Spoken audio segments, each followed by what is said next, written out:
Théo Marlène Duret, une fois n'est pas coutume, du soleil au nord et de la pluie au sud. Absolument Laurence, on va suivre en fait le trajet de la goutte froide présente sur la péninsule ibérique.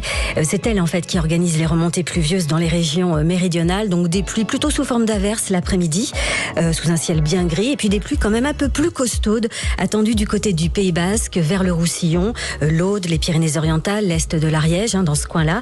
Et puis en lien avec le déplacement de cette goutte froide l'après-midi, eh bien ce sera au tour de la Corse de bénéficier d'un bon arrosage. Et c'est plutôt une bonne chose. On finira par quelques orages qui peuvent accompagner les averses dans l'intérieur de la Provence jusqu'au sud du Massif central. Ça, c'était pour le sud.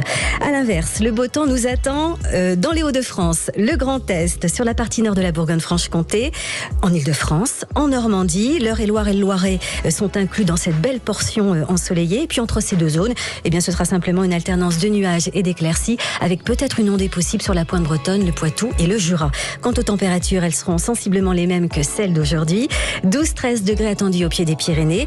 Comptez 15 à 17 entre l'Aquitaine, le Limousin et l'ouest de l'Occitanie. Et sur le reste du pays, 17 à 21 degrés. Merci Marlène Duret.